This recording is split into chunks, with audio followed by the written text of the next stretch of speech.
And then our troops move into the areas they've blown to bits. That's correct. Our troops move in, and then they're not even provided the mandatory respiratory and skin protection that is required by the U.S. Army regulation, and the U.S. Technical Bulletin provides all the specifications. But more important, the fact that our Department of Defense, the British Ministry of Defense, the Canadians and the Australians and the Israelis, I mean, you have to understand, those are the 5 countries that use this. They use it without hesitation, completely and totally disregard what the specifications are. Stay there, Dr. Rokke. I mean, basically, you might as well, after our troops have had a war, line them all up and shoot them. And that's the equivalent of this. But when they come home and die, all the people singing God Bless America, they don't want to talk to them. Just get in the coffin, shut up, and die. You can open the phones up for Dr. Doug Rokke. The best way for you to send your questions is twitter.com/TheRealAlexJones.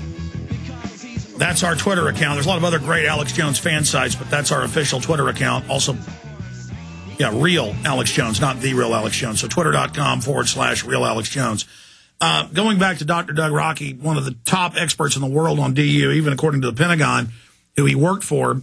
Dr. Rokke, let's talk about the real health effects in the studies and what they've known DU does and how it's a toxic byproduct of spent fuel rods from nuclear reactors.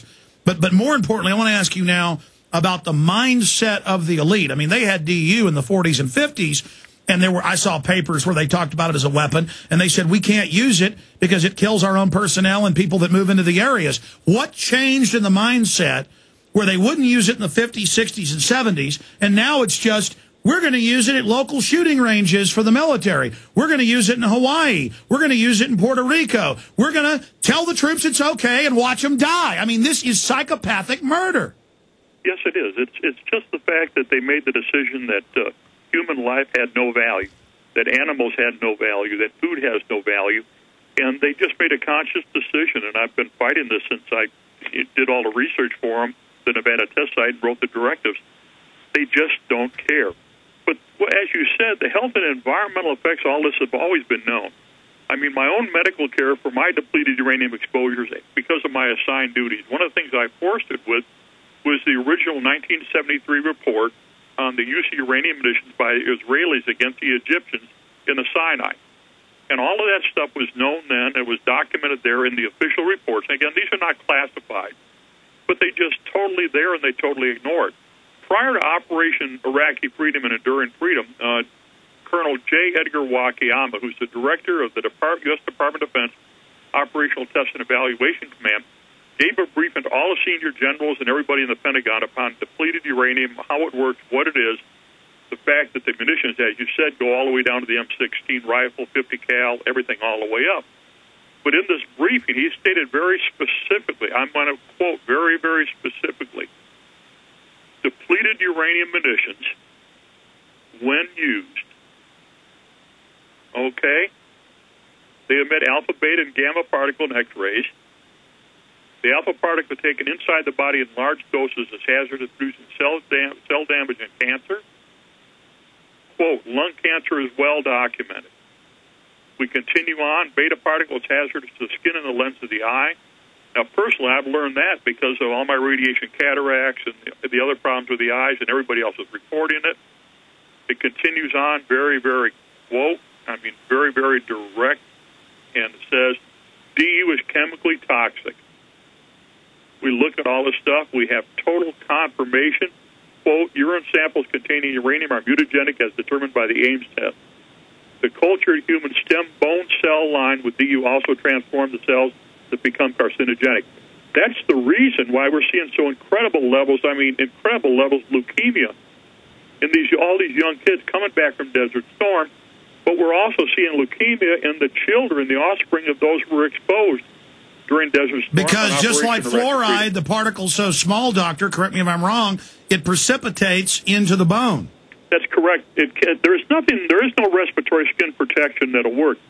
Even though when we did all this work for the military, the Department of Energy gave us their best respirators, the Army gave us their best respirators, it went through it like an open barn door. It absolutely does it. One of the big problems, quote from the Wakayama briefing, I'm going to read this because it's astonishing. They know and they disregard it. The 3 major routes of human exposure to DU are wounding by shrapnel, inhalation, lungs and thoracic, lymph nodes, ingestions, most among children playing and eating contaminated soil and contaminated drinking water and food in the community, end quote.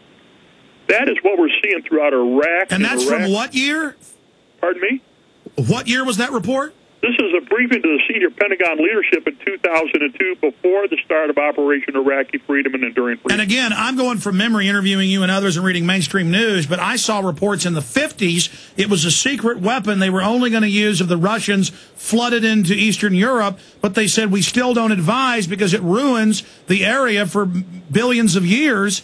I mean, they know this. It's just so incredible. And they know, I mean, I see the numbers of troops coming back and dropping dead and getting cancer and getting leukemia and other blood cancers, and they know it's killing them. I mean, we ought to make all these generals go into the proving grounds and snort a line of DU if it's so good. When I specifically talk to the generals in Washington, D.C., as I've done in the last few weeks, and ask them very specifically for help at getting medical care, environmental remediation, they just say, go to your congressman and senator, we're not going to help you. And I noticed those troops have told me, and I've seen it in the news, the generals won't stay in these bombed-out buildings like they tell the troops to. And notice none of these generals want to stay in Iraq very long. Dr. Rocky, long segment coming up. Roll through the documents for people, because all you folks out there that claim you love the troops so much and stick American flags on your car,